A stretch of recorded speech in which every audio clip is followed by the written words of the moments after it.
Hello, welcome to HQ Live. I'm Vicki Hoth. And I'm Cheryl Duncan. And we have decided, since at the beginning of every year, you make New Year's resolutions.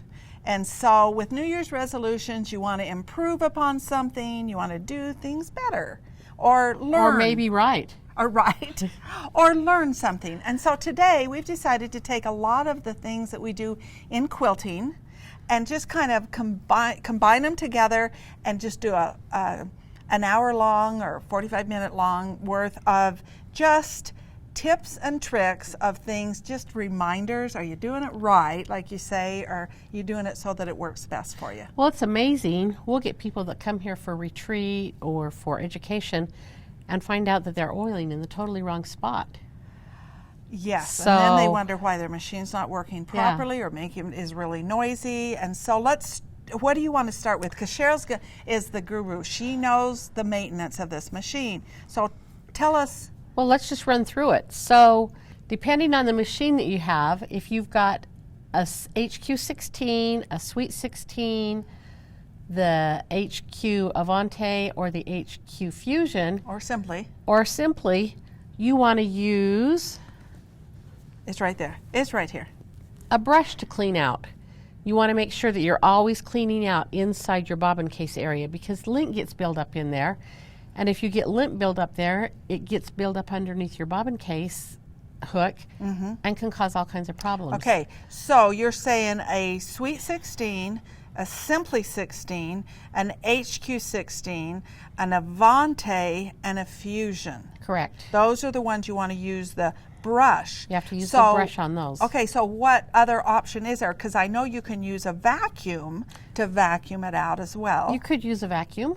But what other options are there for, say, our Forte, our Amara, and our Infinity? So for those, the area where the bobbin case is closed, so you can actually use canned air to clean those out with. The others, the area there is open, and if you use canned air, all you're doing is pushing that lint back into your machine, and that can create big problems for you.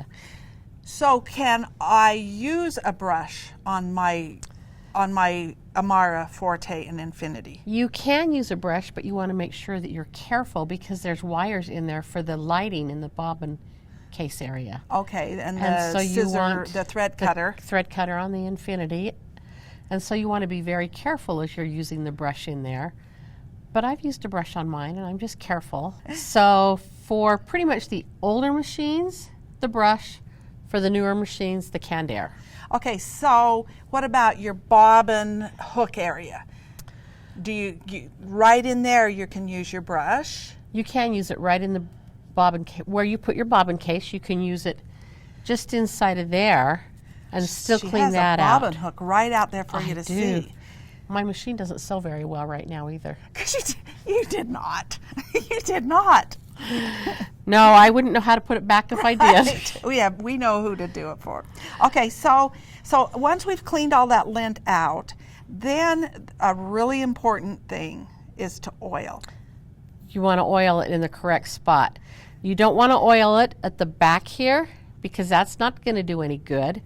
So if I were to turn this, you can see the moving part. So where is that oil going to be? So I'm going to put my drop of oil right here on this little lip. You can feel that little lip with the tip of the oiler. And when I do it, I like to squeeze out my oil, and I'll probably get a little bit bigger drop than I want, but if I let go of the bottle while I've still got my tip there, it will suck a little bit of that oil back up. So can you do it so the camera can see this? You want to see that? Yeah, that's right. We've got Make sure we've got something I've got on my these hand quilts. Here. I've got my hand here. It's not going to go Okay. anyplace. So I just will squeeze out my drop of oil, Okay. and then I suck it back up, and it sucks some of it back up. Oh my gosh, yeah, because that's that letting the bottle.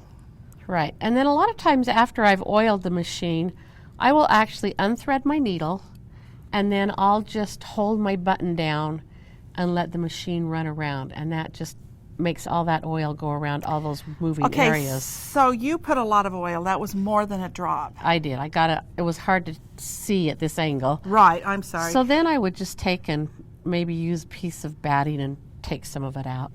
Okay, and then when you put your thread back in the needle, and do you start stitching immediately? No, I'll turn my machine on. I'll unthread my needle and turn the machine on and just let that run. Right, but then you rethread it, and then do you run some stitching before you start stitching? Yes, because usually I will oil it when I've changed my bobbin. And every time you change your bobbin, when a drop I change of oil. my bobbin, then I want to make sure that my tension is correct off the side of my quilt. Okay, okay. And the one thing, and I did this the other night as I was quilting, I forgot to run off the side, and it started stitching on some cream, and it colors those threads, the oil. So I was unpicking, and yes.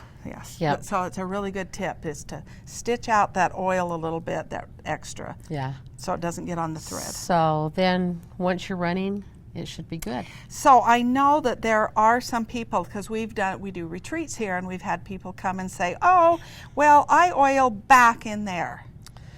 It's not hitting those moving parts if you oil It back isn't. in there. Or if you oil through the needle plate and Where the let that needle- drop of oil fall, it's not going to It fall never where goes it where goes. it's supposed to. So this is and the nice thing about our Handy Quilter machines is for the customer, this is the only place they have to oil. They don't have to oil any parts of the machine. That is when they take it into their dealer or their retailer, and they will take care of servicing. But for you as a customer, that's the only spot. That's nice. That is nice. really nice. Yes. Okay, I'm going to put this oil aside, or this hook aside. What's the next thing?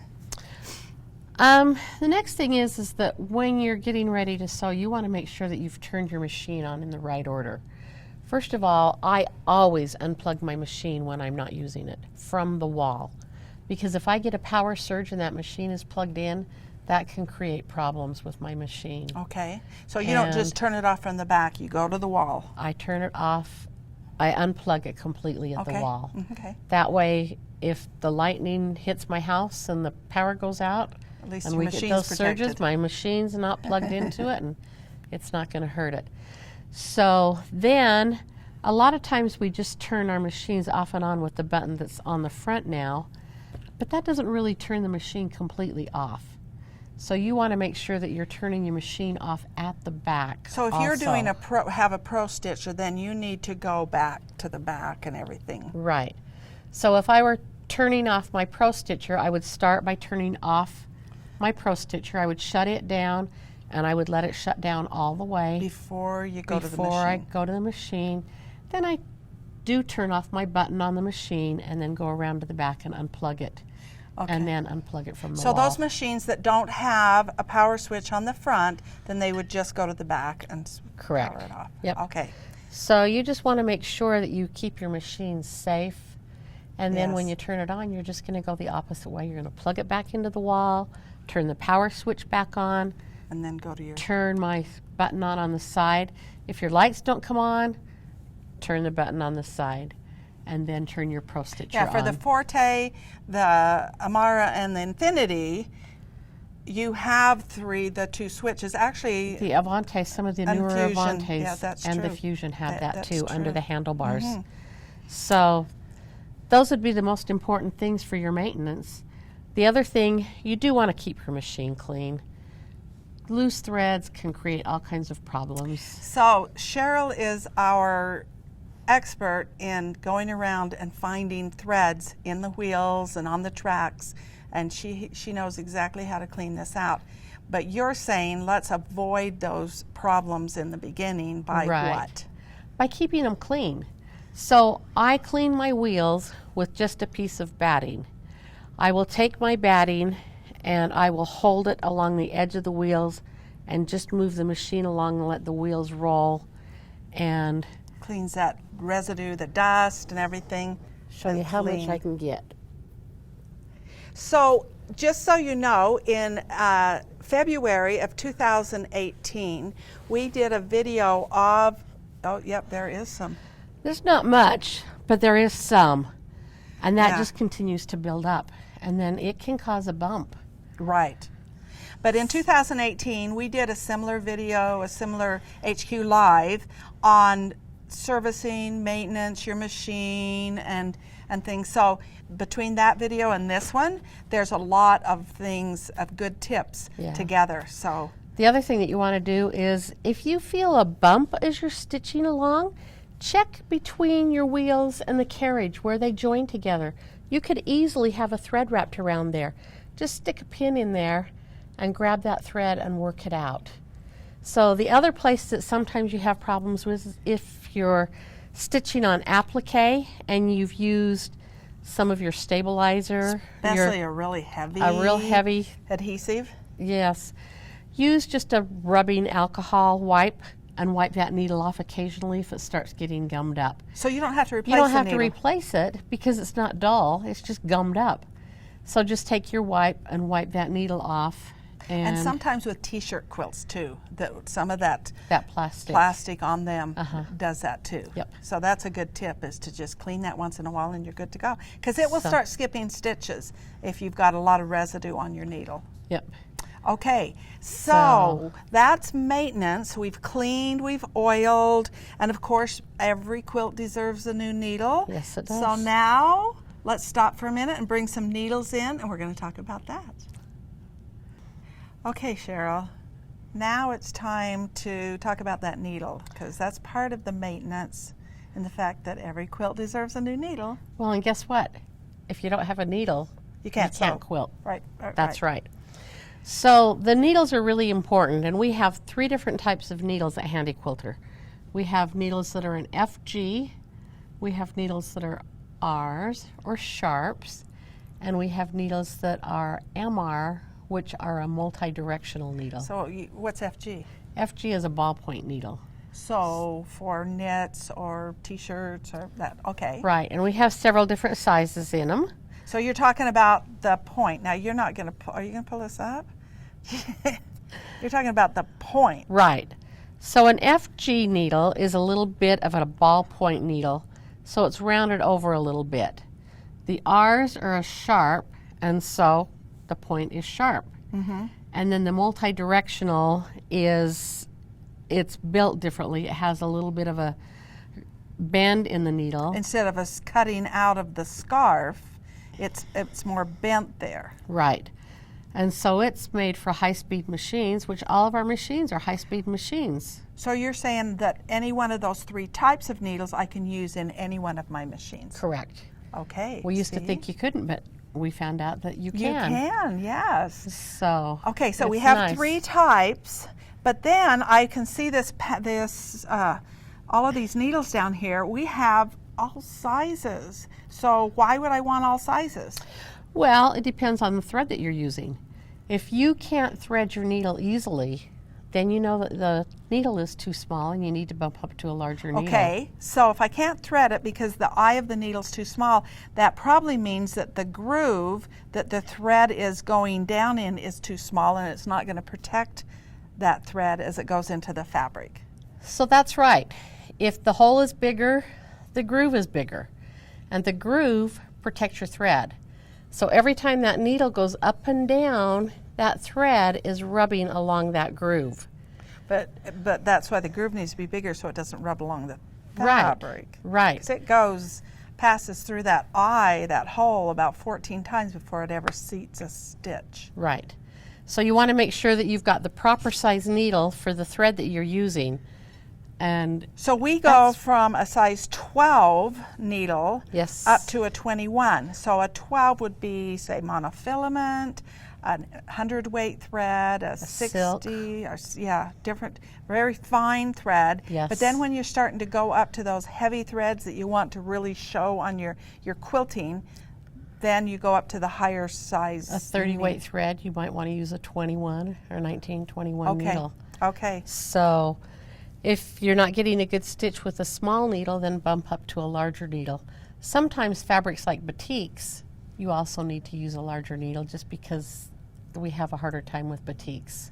We do. There's So- lots of little tricks with batiks, like misting your fabric to kind of loosen the fibers a little bit. Yeah, there's all good. kinds There's of good things. batiks. There's bad batiks. We found. Yep. So that's right. Okay.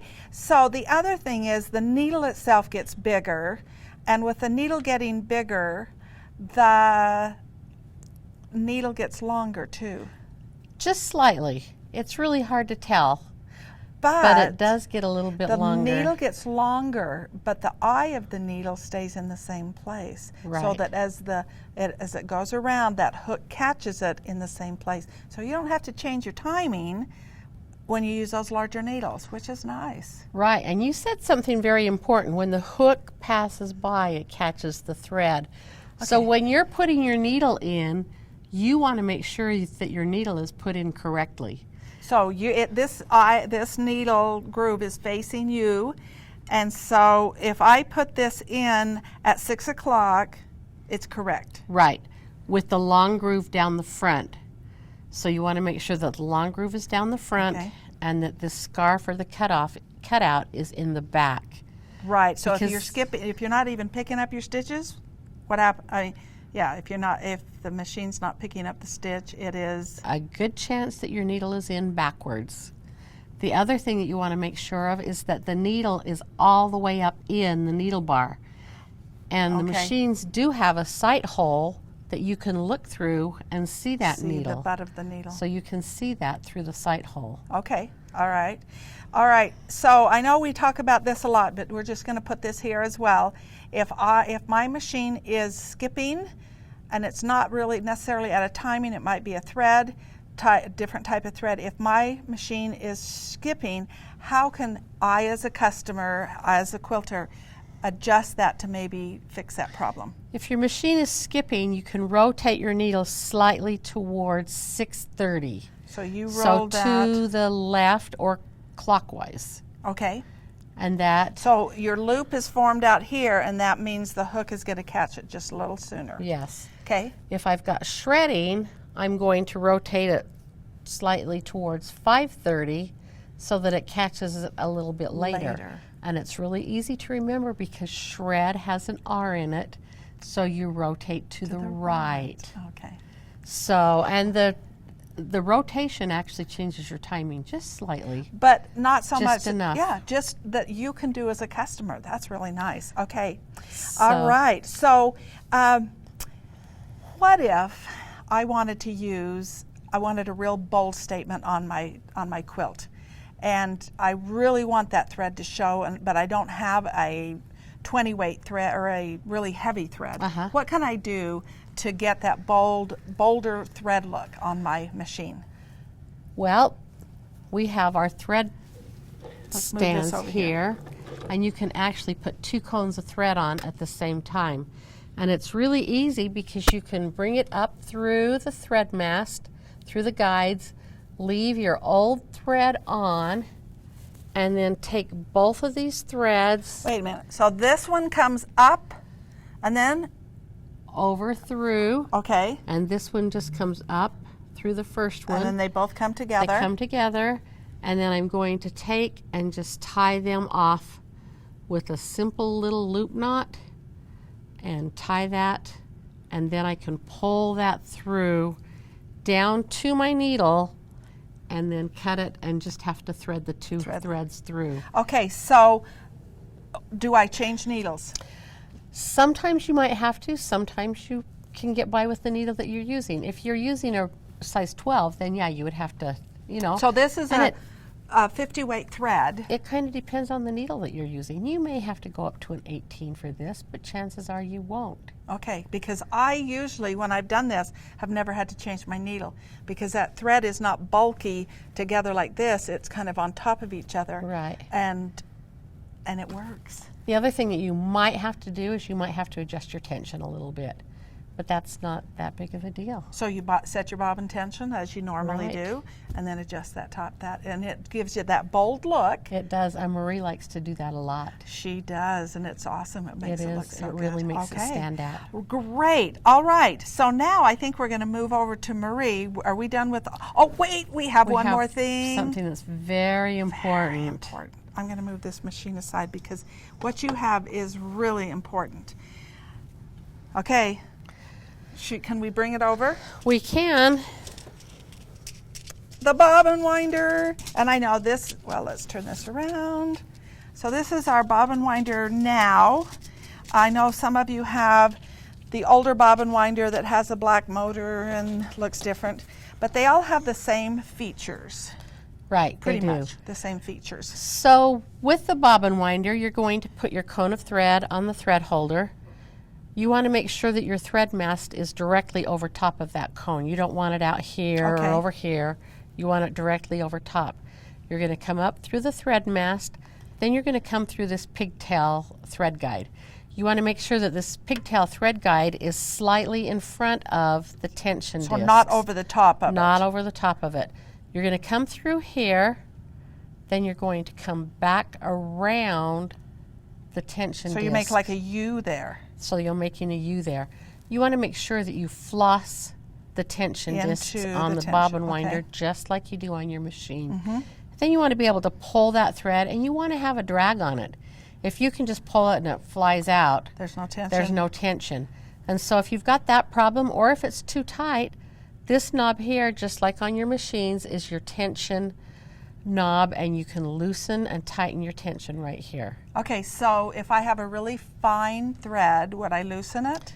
Yes, remember that a fine thread takes less tension because you've got those discs pressing together, and if Okay. you've got a fine thread in there, it's going too to tight. be too tight. And what else do I, well, I'll let you go. So then you're going to bring your thread around the tension discs with it flossed over to your bobbin and wind that thread around. If you've got the slotted bobbins, you can thread that through and hold that thread until it gets started. Okay. And then I actually just kind of wiggle my thread back and forth, and it breaks it off for As me. I it- don't as have to it's stop spinning? as it's spinning. Okay. I don't have to stop and cut All it. right, so So this screw right here will adjust. When you're winding your bobbins, you want it to wind smoothly back and forth evenly. And if it's not winding evenly back and forth, you're going to adjust this knob right so here. to turn this around, And you can actually do that as it's winding. You can play with this and see where it is that, so it moves this right, post? so that moves that so that it guides the thread. Okay, all right. Then the other adjustment on the bobbin winder is this Whoops, screw sorry. right here will actually change. There's a little laser beam that comes between these 2 points, Uh-huh. and that tells your bobbin winder when to stop. So once And the if- thread fills and breaks that beam, It stops. all right, So you can override it with the stop button or with the start button. or the start button. Yeah, you'd want to keep going. Yeah. So you'd override it with the start button, or you can adjust this knob and adjust that. where that is. You'd slide this mechanism back and forth till you Can get I the- wind my regular sewing machine bobbins on here?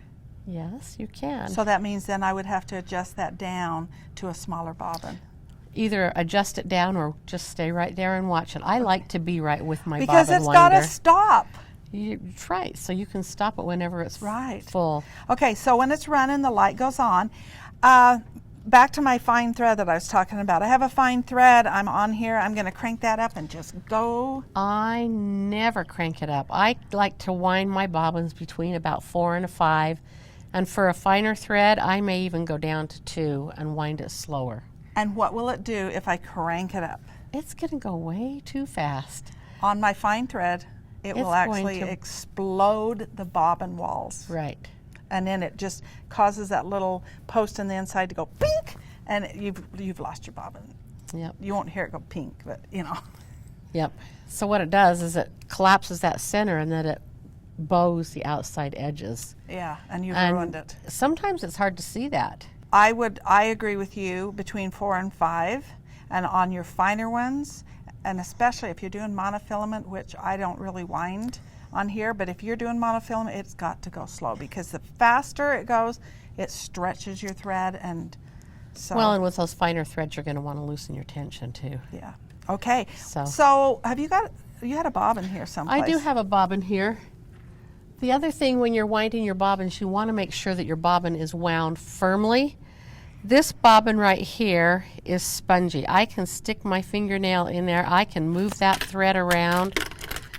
See how spongy that is and how soft that is? Look at that. That's not going to give you a good stitch, because what's going to happen is as it stitches along, it's going to pull Get tight. and get caught down inside, and it's going to make that bobbin stop winding in the bobbin case, then take off and wind again. So you want to make sure that your bobbins are wound firmly and evenly so that you've got a good foundation for your stitch. All right, well, thanks. That was a lot of information. A lot of stuff to just be right here, go to figure things out. Right. All right, we're going to move on and learn something as soon as we get this cleaned up, and we're going to learn something more.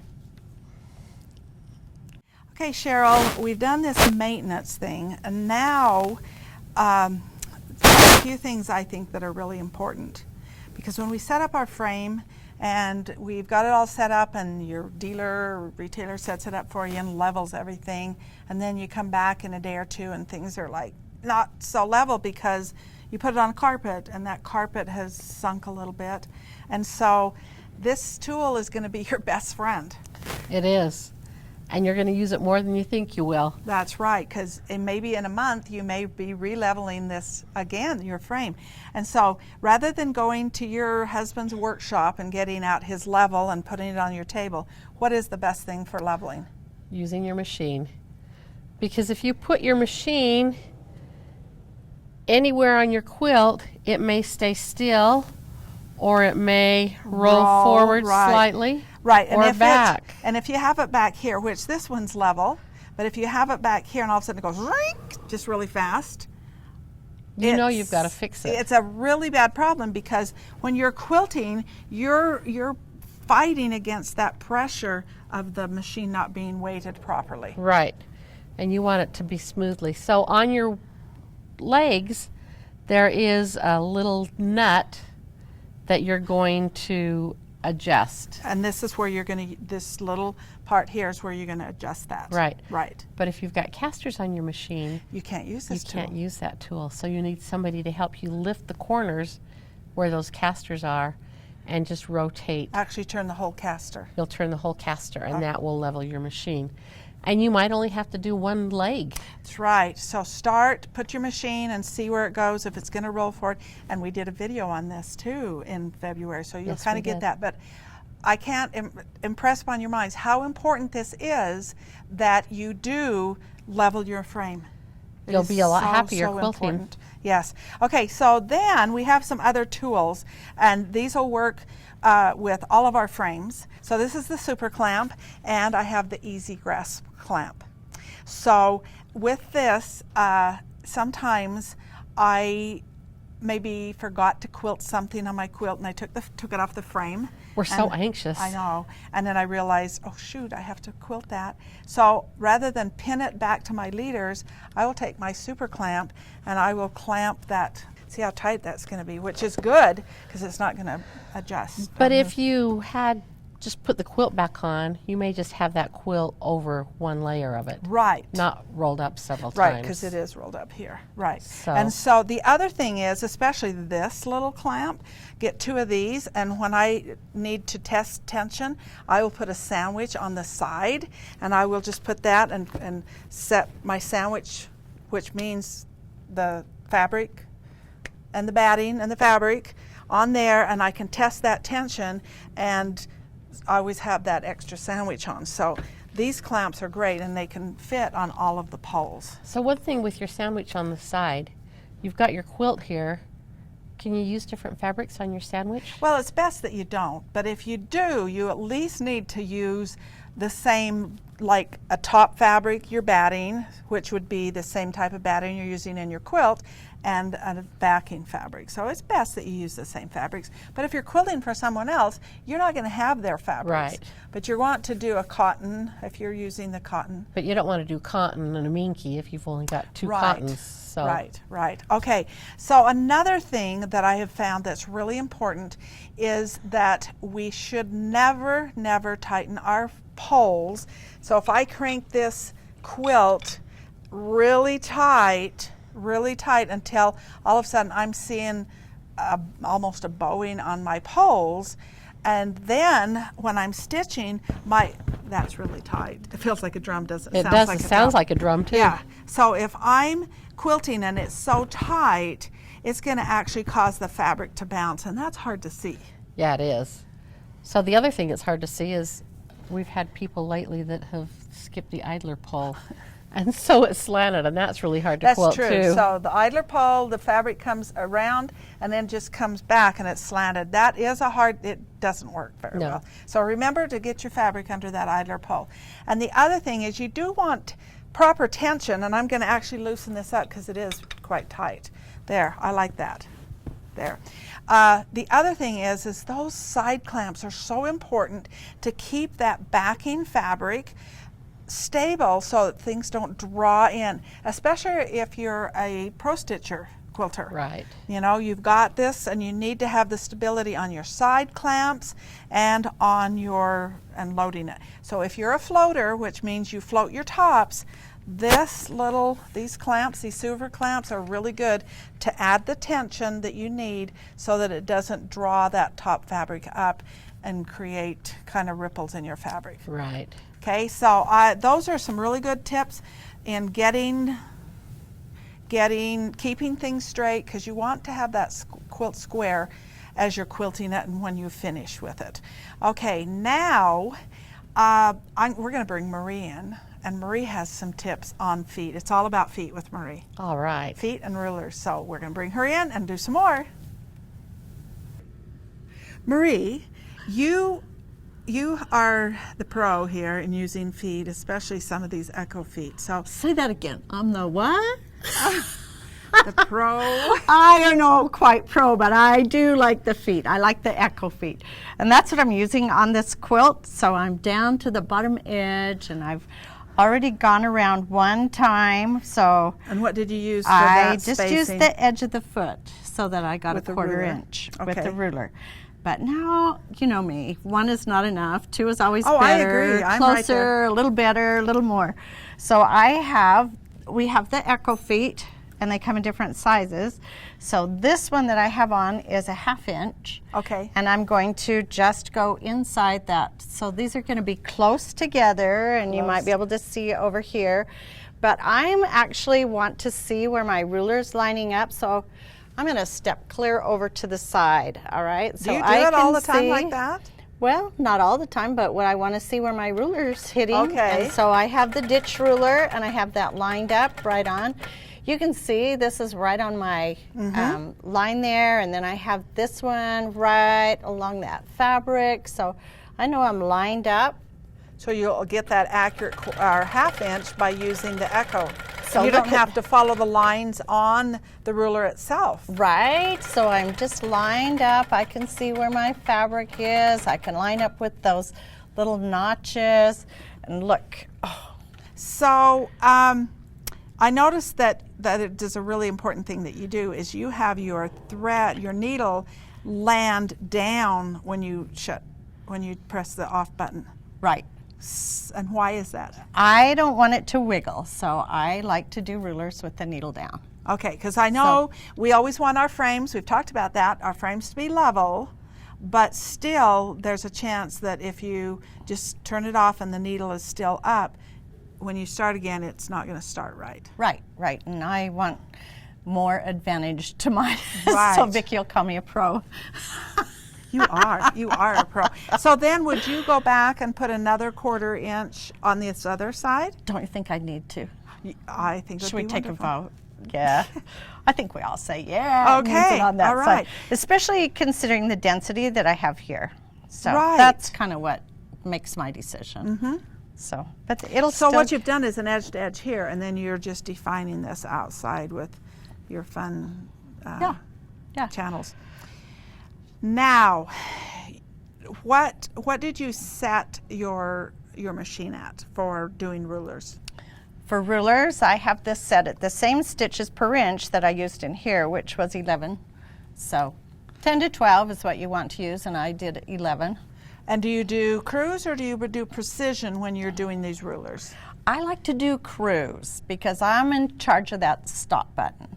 But sometimes I just, if I'm doing like piano keys, I'm doing the same thing back and forth, I'm not moving very far, I'll just do precision, and then I don't have to keep pushing the on and off button, because in precision, when I stop moving the machine, it stops stitching. So No, anywhere in that cycle. anywhere in the cycle, right. And Okay, so it doesn't keep putting stitches in the place you stopped at. Right. Okay, So- and so cruise, what does cruise do for you? Like I said, I like to be in control. So when I push that stop button, it stops. I know it's not going to jiggle So anyway. it just puts it down? And I can set it that it's going to stop with the needle down. So Okay. that's the other thing that I really like. The other thing is that it's just going to stitch kind of slow. So if I'm going along and I move my ruler, I can move my ruler and it's just stitching, just the needle is just gradually going in and out. And I do a low cruise when I'm When you doing. say low, because we have two different ways of looking at cruise depending on the age of your machine. A percentage or actually the needles, the stitches per minute.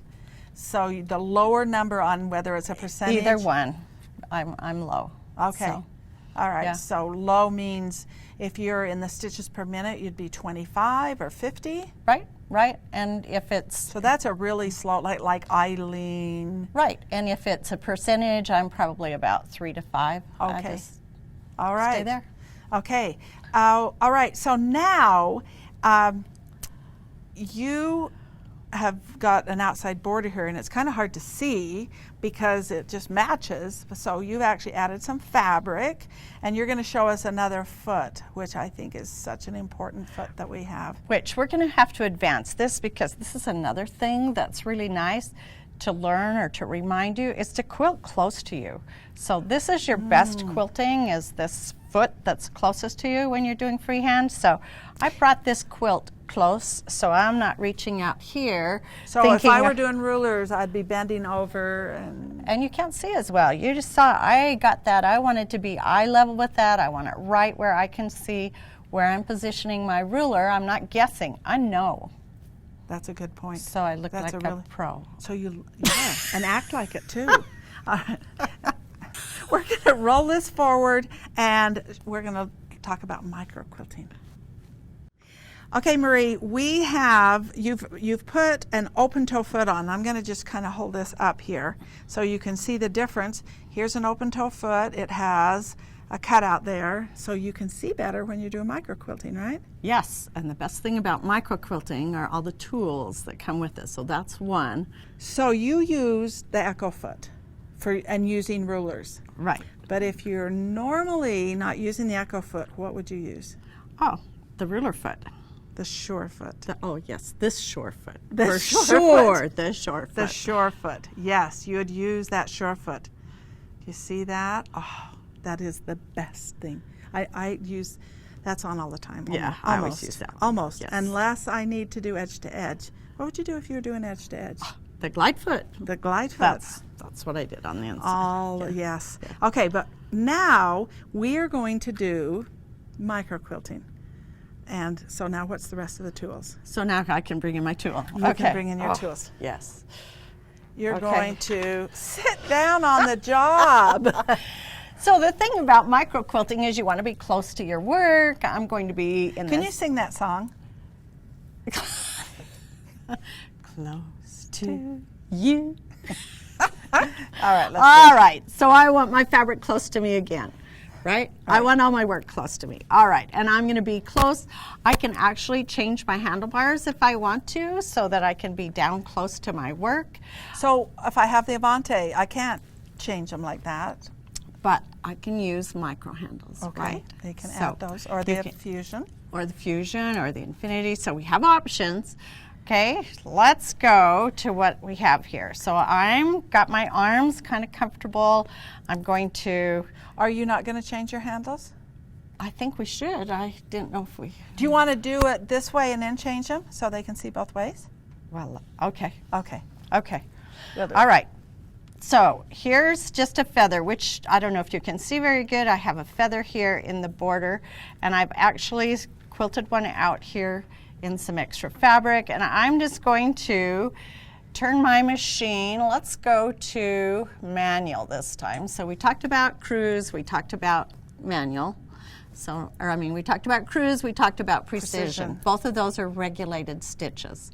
And I could do this in regulation, but I don't have to regulate my stitch. I'm going to do so many stitches really close together and really tiny that I can just turn this on in manual and just pretty much I'm just And going then how fast are you going in manual? I have this on 700. So this machine runs at 22 or 2400 stitches per minute, and you're about a third of it. Yep. So Of the- are you All right, ready? let's see. I'm ready. I'm ready. All right. So you're just going to do some little tiny stippling. And you're not hearing the surging of the machine in the stitch regulation as it speeds up and slows down. You have just that steady beat of the stitch. And I'm just following around that echo stitch, so I'm just going to, Okay, if I were to put this in stitch regulation, how would I adjust it to make it work for me? do you want to push some buttons or you want me to go No, ahead? you go ahead. All right, I'm going to go to regulated. I'm in cruise. I would rather do this in cruise, so Absolutely. when I slow down, the needle will gradually keep going. And I am going to speed this up. I'd probably do about 300. I might even go higher. Okay, what's your stitches per inch? Well, I don't want 12. Because that's what you were, well, Yeah. So I want 18. oh, really short. Really Okay. short. Okay. So you got the cruise on, so if it just stopped moving the machine, the needle would keep moving. But that's Yeah, not moving fast see? enough for me. I'd move that cruise up a little higher. So do you feel, tell me what you're feeling there, the difference in having it in manual mode and then putting it into stitch regulation with the cruise high. So the manual seems to go a little smoother, right? And it seems a little hesitant more with the cruise, but maybe I just need to bump my cruise up a little bit. So let's try that, shall we? All right. 500. All right. Am I racing now? We'll see. Almost. Does that feel, you're almost really just doing it in manual mode. I think we could go a little faster. What do you Oh, think? how about if I move it up? Can you, well, I'm going to move it up. 600, that's it. That's as high as it'll go. All right, 600, let's okay. see.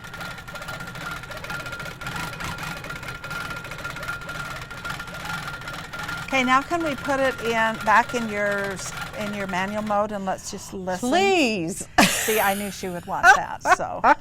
All right, here we go. Oh, I like that.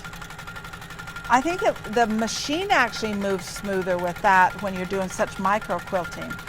And I'm just pretty much doing sand, but if I finish this little bit out, we can see the difference here. Okay, so now, before you finish that out, you got to come back this way because I want you to now adjust your handles down. Okay.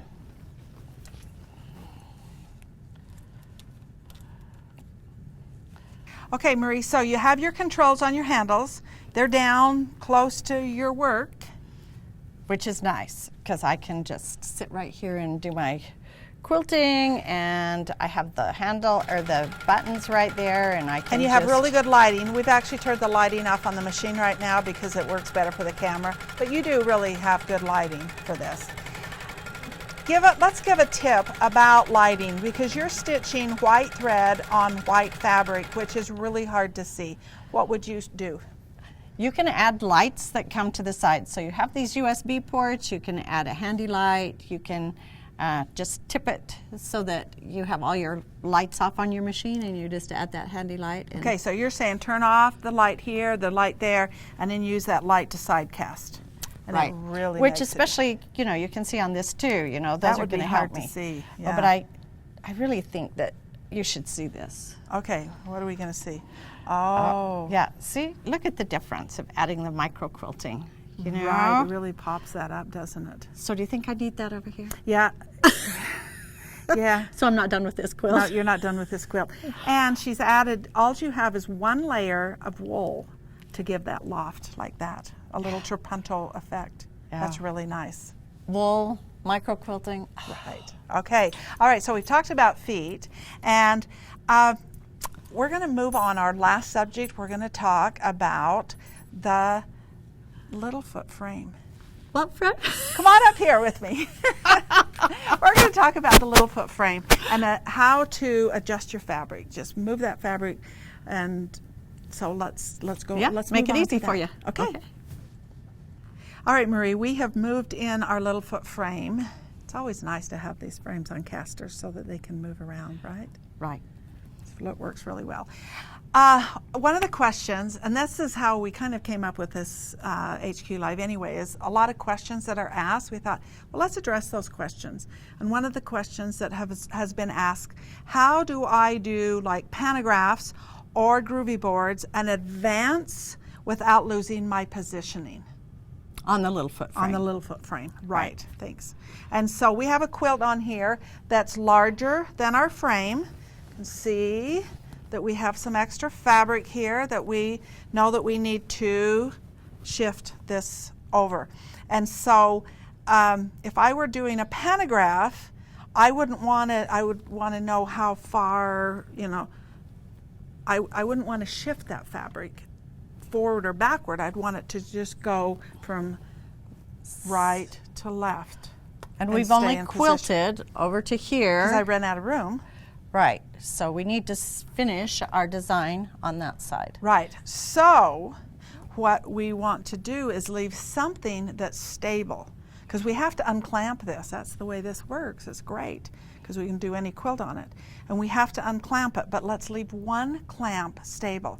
So this clamp right here, we're going to leave, because this is where we want to stay positioned to go with the pantograph, or even if we just shifted. So we have some extra clamps, and the one thing that our machine, the little foot frame, comes with one super clamp. I love to have two super clamps right here, rather than putting one of the easy grasp clamps. I love the two super clamps here because it just really holds that. So that's one thing I updid. Yeah. All right. And then the other thing before we adjust is that I like to add the side clamps that are on our other frames on to each of these. On the ends. And so you can buy that, and the Velcro side clamp, put the long strip of Velcro on each side, and then you can clamp that on your side so that you have stability with your fabric. It's always about that for me. Okay. All right. So should we adjust? Let's do it. All right. So we're going to take off our super clamps, and you could put that right there, but we can't take off all of the easy grasp. So I'm going to take this one off, and I have a tendency to lose them. So my best place for putting them is right here on the handle. Okay, I'm going to take off this one and put it on the handle. I'm going to use the other handle. Oh, okay. All right, and you need to take that one off. Okay. So right now we have one clamp left on, and I think I'll just take these off too. Okay, I'll hold those. All right, it's ready. We are ready to shift. The one thing, I have got this one clamped in here, and I know some people don't do it this way. Some people have it roll over the top and then clamp. So there's two ways of doing it. I actually like to do it this way. And I like one that layer. flat. You wouldn't want to put more than one layer. Oh yeah, under you that. don't want to roll that fabric. Right. One layer of fabric. Yes. You're And then okay. so I'm going to release that clamp and pop that out so that it releases that. And now what's got to happen is we have to shift, because that's going to stay in position. I could do this by myself, but I have a helper today. And I'm going to actually just shift this over and just slide it. Do you see how I'm just sliding that? Until I know that the edge of my fabric because this one, it's not so wide that I can't get it done in just one more pass, and I'm just shifting. So now I'm going to go ahead and put that back in because I'm past the fabric, shifting, because this is where I need to go, and I just a little bit more, please. And see, that's still keeping me stable right there so that I know that I'm not going to lose my positioning for my, and the other thing is that I need to make sure that where my laser is where I need to continue stitching. So if I were to drop my needle in at the end point, then I would need to, because your pantographs, they have repeats about every, 12 inches or whatever, and you'll want to just go to the beginning, end at one repeat, and then when you shift it, put your laser so that it goes to the beginning of that repeat. Okay, so now I've got that, I'm good. Okay, I need some more clamps. I'm going to go ahead and check that positioning. So we're checking the back, but we're also, this is nice that I have piecing, right. so I can see if I'm straight across this way. You know, you can use the pattern Can I have itself. one of those? Do you want one of these? Yeah, A big one? because I really like those. There you go. Okay, 1, 2, 3, go. Okay. All Okay. right, so now that's clamped, and now I can go ahead and take my clamps and clamp that on so that I have that tension the way I need it.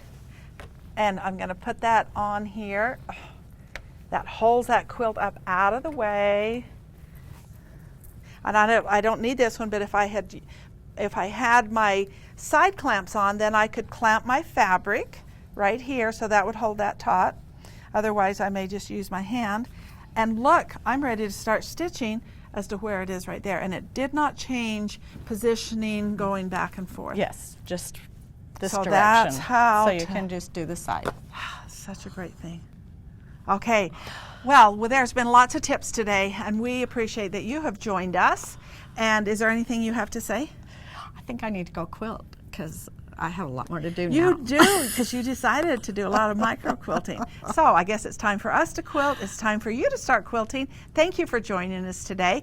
Remember, in February of 2018, we have another HQ Live that gave a lot of tips. We may have overlapped on some, but just all of these tips are, kind of together so that you can just go and say, oh, that's where all those tips are. So have a good day, happy quilting, and we'll see you next month for another HQ Live.